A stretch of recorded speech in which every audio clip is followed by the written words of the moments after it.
Good morning everyone and welcome to the class. As we all know, we have a new syllabus. The syllabus has been revised by the CBSE and this syllabus we see that some topics have been deleted, some chapters also have been deleted, but at the same time we see that some new topics are added. So in this regard, I would like to tell you that from today onwards, I will focus only on the new topics which have been added by the revised syllabus, so that all the new topics should be clear before the commencement of the half-yearly examination. So today, in the first two chapters of that contemporary world politics, I completed all the topics as well as the new topics. The topic of that Afghanistan, and then the topic of CIS, then Arab Spring. Everything has been discussed, and now I will moving towards chapter number 3. And now this chapter 3 is the new centers of power, because the previously it was your fourth chapter, the alternative centers of power, and now the third chapter has been deleted, the US hegemony, and now it's third chapter, the new centers of power. Instead of alternative centers of power, it is new centers of power. And in this new centers of power, we have discussed already and the EU, European Union, and then ASEAN, and now some new centers of powers have emerged in the world politics. That is why new topics have been added in your syllabus, and in this chapter you have to study about BRICS. That is an organization of sovereign countries, just like EU and ASEAN. And other than this BRICS, there is two more addition in the chapter, that is countries as centers of power, like Russia and India. These two countries are added. Previously we have read about China, but now this Russia and India is also there. So today's class I am going to start with BRICS. Okay, so BRICS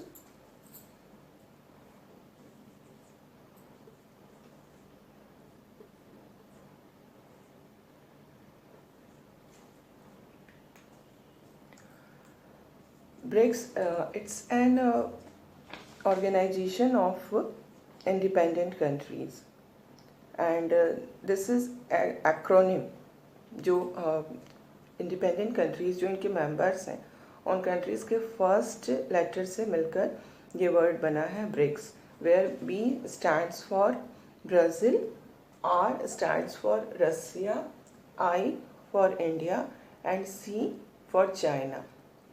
And finally S is there. Originally S was not there. I'm telling you, S is for South Africa. Okay, so what we find कि this BRIC was formed in 2006. So here you must know that all these 5 countries, Brazil, Russia, India, China and South Africa, are emerging national economies.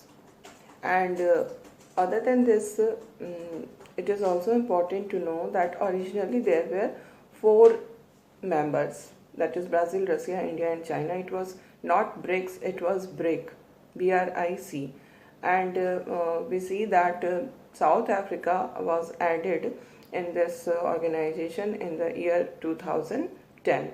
And from 2000 onwards, it is a 5-member association, and it is BRICS. Okay, and now we see that 4 members out of these 5, Brazil, Russia, India and China, ये जो 4 members हैं, they are the largest country, not only by population but also by area. अगर हम population के हिसाब से भी देखें, अगर हम एरिया के हिसाब से भी देखें, तो ये जो 4 कंट्रीज हैं, they are the largest countries. And what we find कि इनका जो कंबाइंड जीडीपी है, ये जो ब्रिक्स कंट्रीज हैं, 5 कंट्रीज हैं, इनकी कंबाइंड जीडीपी को अगर हम देखें तो it is 23.2%. Okay, it's 23.2% of world GDP. पूरी वर्ल्ड का जो जीडीपी है उसका 23.2% जीडीपी इन 5 कंट्रीज की कंबाइंड जीडीपी है, which is really very substantial part of the world GDP. And we see that this organization is mainly for economic cooperation. The main purpose of forming this association was to develop cooperation in economic front, because they all are emerging national economies and they want their cooperation in getting more economic power. And the principles on which this organization is based is the principle of equality. All member states are equal. No one is superior or inferior to any other, but all are sovereign states and all are equal. And then it is also based on the principle of non-interference. There should not be any kind of interference in the internal matters of any countries. And it is also based on the principle of mutual benefit, mutual cooperation. हम लोग एक दूसरे को cooperate करेंगे and by this cooperation we will move forward. So these are the principles: non-interference, equality, mutual cooperation, and the most important is economic cooperation. Okay, and now we will see that its first summit was held in June 2009. First summit, June 2009. Okay, and this summit was held in Russia, and the name of the city was Yekaterinburg. रसिया की Yekaterinburg नाम की city में इनका ये first summit हुआ था in June 2009. And in this summit Dr. Manmohan Singh represented India as he was the Prime Minister at that time. And then we see in this meeting the focus was on improving the global situation. कैसे global situation को improve किया जाए, और जो financial institutions है like IMF, world bank, इनके reforms की भी बात की गई थी. बिकॉज व्हाट वी फाइंड कि ये जो फाइनेंशियल इंस्टीट्यूशंस है, वर्ल्ड बैंक और IMF, they are western dominated institutions. जो यूरोप और अमेरिका हैं, they are controlling these financial institutions. तो in this first summit of BRIC ये कहा गया कि there is need to reform the financial institutions. जिस तरीके से काम कर रही है उसमें reformation की need है. And their main purpose was to cooperate. So इसके लिए भी discussions हुए कि how to cooperate better in future. कैसे future में हम और भी ज़्यादा cooperate करें आपस में ताकि हम आगे बढ़ सकें. And what we find कि after the summit they announced that there is need for a new global reserve currency.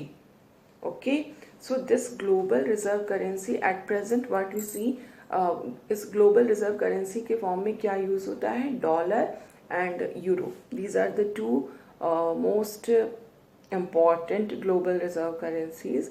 And जो उस समय समिट हुआ 2009 की जो समिट है, फर्स्ट समिट है, उसमें इन्होंने जो मेंबर कंट्रीज थे उन्होंने कहा कि एक नए ग्लोबल रिजर्व करेंसी की नीड है. तो इनके इस अनाउंसमेंट से में इन्होंने किसी भी तरह से डॉलर को क्रिटिसाइज नहीं किया, बट इसके बाद डॉलर के वैल्यू में काफ़ी कमी आई थी. तो ये एक इकोनॉमिक कोऑपरेशन का ऑर्गेनाइजेशन है और ये वर्ल्ड इकोनॉमी में जो वेस्टर्न डोमिनेशन है उसके, ये हम कह सकते हैं कि it is trying to diminish that dominance, उस डोमिनेंस में कमी आनी चाहिए, तभी सभी आगे बढ़ सकेंगे. And the present system whatever is prevailing, इसमें क्या है कि because of western dominance inequality is there. The principles of world economy are not based on equality. तो ये इस बात के लिए आगे आते हैं. एंड देन वी सी कि 2010 में south Africa became member of formal member of this BRIC, and it becomes BRICS. Then for this formal inclusion of South Africa, the invitation was given by China. Formally China ने invite किया, and then it was accepted by other BRIC countries, and then South Africa became the member of BRICS. Okay, and in 2011 then BRICS forum was formed. What is this BRICS forum? It's encouraging commercial, politics and cultural cooperation among BRICS nations. This BRICS forum was formed so that the cooperation in the field of commerce, politics and culture can be encouraged among the member countries. Okay, and we see that its fifth summit, which was held in Durban, South Africa in March 2013. In that summit, what happened that they agreed to create a global financial institution. जैसे IMF है, जैसे world bank है, उसी तरह के एक global financial institution के लिए इन्होंने अनाउंसमेंट किया. एंड ये चाहते थे कि जो हम ब्रिक्स बनाएंगे global financial institution, that will rival the IMF and world bank, क्योंकि उसमें वेस्टर्न डोमिनेंस है. एंड इसी को के हिसाब से एक न्यू डेवलपमेंट बैंक जो है उसका फॉर्मेशन होता है. Okay, new development bank, this is the bank which is created by this BRICS. It was signed in the year 2014. ये जो न्यू डेवलपमेंट बैंक के बनने के लिए जो ट्रीटी होता है, जो अग्रीमेंट होता है, उस पर साइन होता है 2014 में, and it became operational in 2015. So the bank is new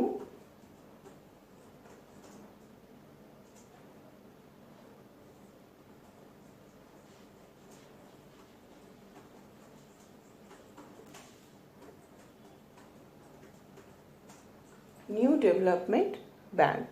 Okay, and this bank, its headquartered is in Shanghai. So in this way we see कि the BRICS countries are working towards economic cooperation, and in this way they are gaining more and more economic power, and in near future we may think कि इनकी एक हो सकता है एक common currency भी आ जाए, और फिर वर्ल्ड इकोनॉमी पे इनका जो इन्फ्लुएंस है वो बढ़ता जाए.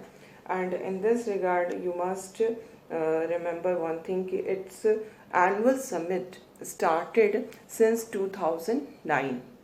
2009 के बाद से हर every year annual summits होते हैं. Okay, and 2009 और 10 में 4 members थे before the inclusion of South Africa, and when 2010 में इनको साउथ अफ्रीका को इंक्लूड किया गया, एंड आफ्टर 2010 यानी कि 2011 से मीटिंग्स होते हैं, उसमें 5 मेंबर्स हैं. एंड जो लेटेस्ट इनकी मीटिंग हुई है, that is very important for you. The latest meeting held in 2019 in Brazil. Okay, and who was the host leader? The host leader was Jair Bolsonaro. This is important. The latest meeting, that is the 11th meeting. Okay, 11th meeting held in 2019 in Brazil. and the host was Jair Bolsonaro.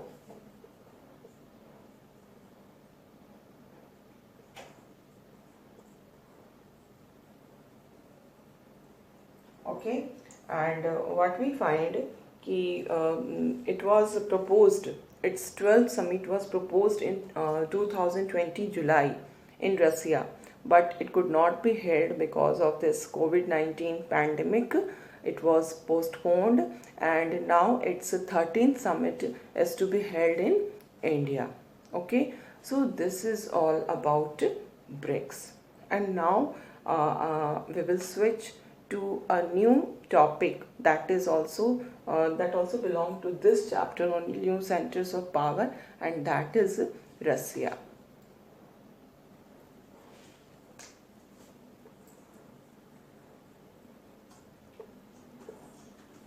So Russia, first of all, you must understand that Russia is a transcontinental country, because it is spreads in two continents, the Europe and Asia. Asia का northern part, North Asia and Eastern Europe, ये दोनों इनके parts मिलकर के रसिया बनता है.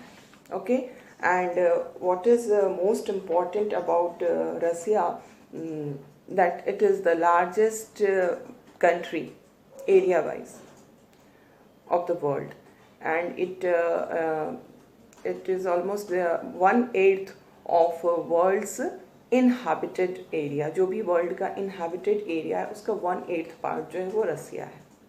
And we all know that Russia was a part of USSR, not a part. We can say that Russia was the most important country of USSR.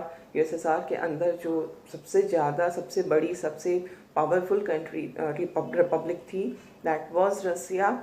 And 1991 में when USSR disintegrated, after that Russia became the successor of USSR. जो भी USSR की चीज़ें थी वो सब रसिया को मिल गई as a successor. So we know all these things, and now what we find कि what happened, what is the current condition of Russia? Why are we studying Russia as new centers of power? Because Russia, USSR used to be one of the superpowers. एक super power था, और there was cold war between US and USSR, and 91 में जब USSR का and होता है तो उसके साथ कोल्ड वॉर का एंड हो जाता है. लेकिन we see कि ये जो USSR के बाद जो रसिया आता है, इसके अंदर भी पोटेंशियल है सुपर पावर बनने की. कुछ ऐसे फैक्ट्स हैं जिसको अगर हम जिसके बारे में जानेंगे, और from those facts we can come to the conclusion कि it has the potential to become super power in near future. So in this regard, what we see, first of all, we must know the political structure of Russia. According to the new constitution, it is a federal semi-presidential republic. It's a republic, means कि जो head of the state होंगे वो हमेशा elected होंगे. It's a federation जिसके अंदर distribution of power होता है, and then it's a semi-presidential system जिसमें कि prime minister and president both are there, उनके बीच में डिवीजन ऑफ पावर होता है. तो इस फेडरल सेमी प्रेसिडेंशियल रिपब्लिक के अंदर व्हाट वी फाइंड कि जो रसिया के हेड थे वो बोरिस येल्सिन थे till December 1999, and he resigned in December 1999, and then Vladimir Putin became the head of the state, and after that उस समय तो वो एक्टिंग प्रेसिडेंट बने थे. देन मार्च में इलेक्शन होता है, और उसके बाद से अभी तक पुतिन ही वहाँ पे प्रेसिडेंट हैं. Okay, and now we see कि रसिया की इकोनॉमी के बारे में, that is very important to no.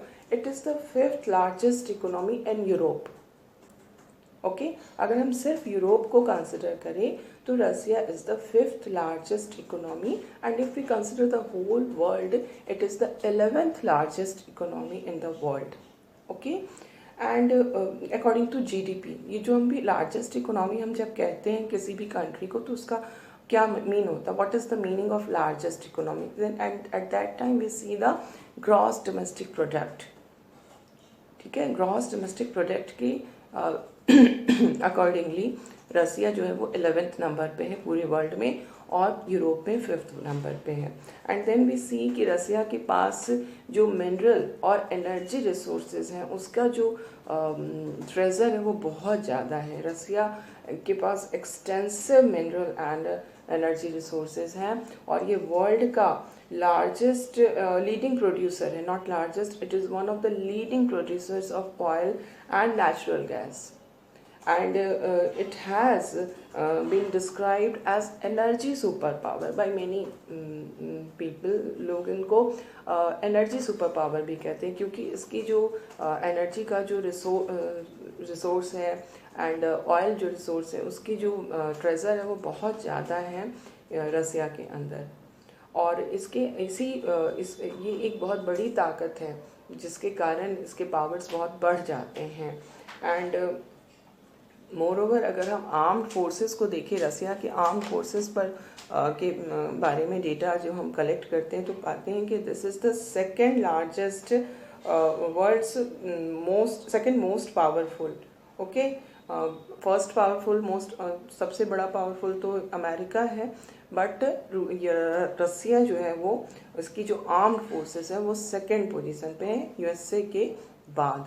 और अगर सिर्फ हम यूरोप को कंसिडर करते हैं तो it is at the first position in terms of armed forces. Europe में ये फर्स्ट है और पूरे वर्ल्ड में ये सेकंड है, सेकंड ओनली टू यूएस।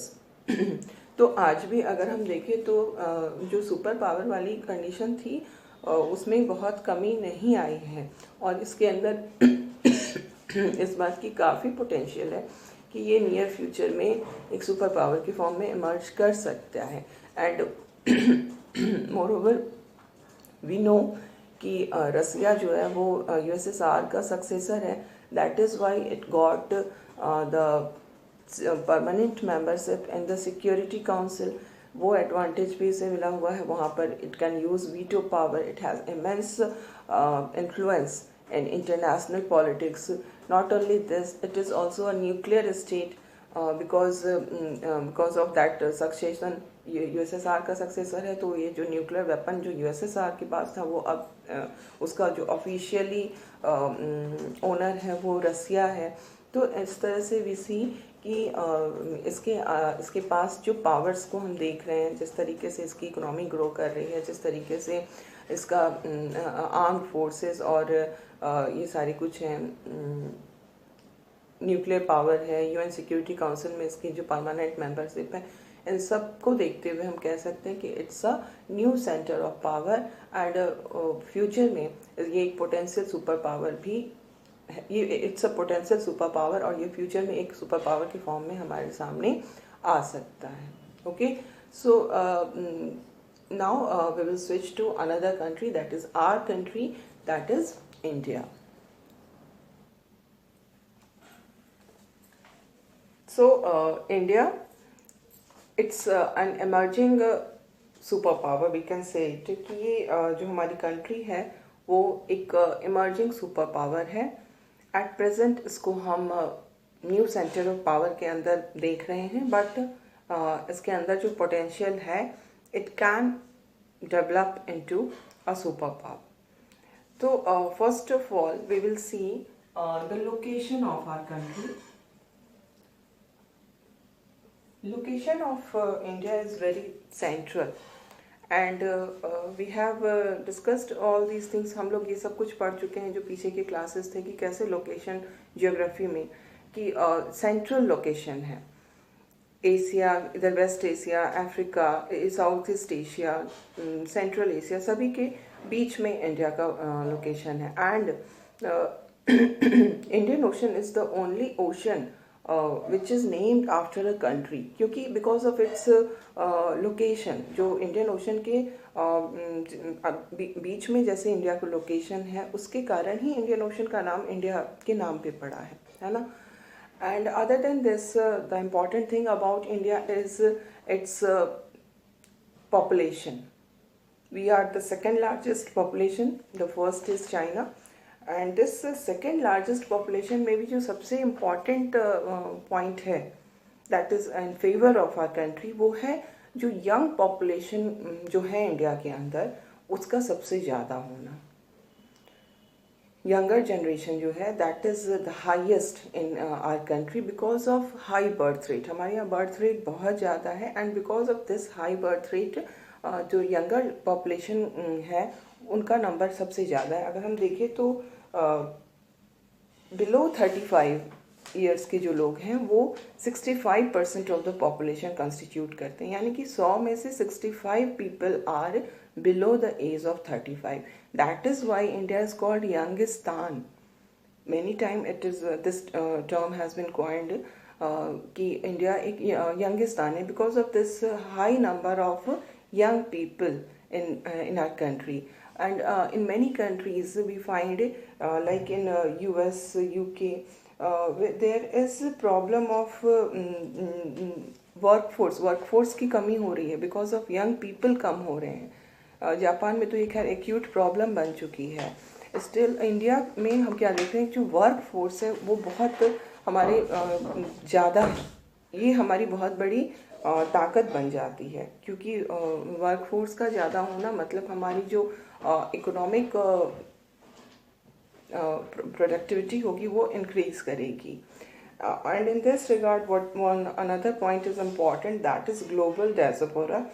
इसमें क्या हम देखते हैं कि जो इंडिया के से बाहर जाने वाले लोग हैं उनके नंबर बहुत ज़्यादा हो रहे हैं and it is 35 million Indians are living across the world. और इसमें भी यूएस एंड यूके में जो इंडियन पॉपुलेशन है वो बहुत ज़्यादा मायने रख रही है बिकॉज यू कैन सी अभी अमेरिका में इलेक्शंस होने हैं और अब इलेक्शंस में जो इंडियन सिटीजन्स हैं वहाँ के मतलब जो अमेरिकन हैं citizen but originally they are Indians, उनका जो ये है इम्पोर्टेंस है वो बहुत ज़्यादा इंक्रीज हो गया है। और जो पॉलिटिकल लीडर्स है they want to influence this Indian vote, वो इंडियन वोट को बहुत ज़्यादा इन्फ्लुएंस करना चाह रहे हैं। तो ये क्या बता रहा है कि हम number of Indian people increasing in countries like US. तो ये भी एक हमारे फेवर में, ये भी एक हमें न्यू सेंटर ऑफ पावर बनाने के फेवर में ये फैक्टर जाता है। एंड देन वी सी कि हमारे यहाँ in India foreign language skill is also very high because अगर हम इंडिया को देखें तो हमारी कंट्री में वर्ल्ड लार्जेस्ट इंग्लिश स्पीकिंग और अंडरस्टैंडिंग पॉपुलेशन है। पूरी दुनिया में सबसे ज़्यादा इंग्लिश स्पीकिंग और अंडरस्टैंडिंग पीपल अगर कहीं है तो वो इंडिया में है। बट जब फ्लुएंटली इंग्लिश बोलने की बात आती है तो उसमें हम सेकेंड नंबर पे आ जाते हैं, फर्स्ट इज़ यूएस। तो this is also very important. That is why India is emerging so fast. Language plays a very dominant role in today's world, in today's economic world. Okay, so if we see politically, India is the largest democracy, and the second number is US. The largest democracy का मतलब ये होता है कि we have the largest population which is a democratic country. हमारा population तो second है ही, और अगर फर्स्ट पॉपुलेशन जिनका है फर्स्ट नंबर पे पॉपुलेशन के हिसाब से जो है that is China, and China is not a democratic country. That is why we are the largest democratic country. And then we see that we are also claiming permanent seat in United Nations Security council.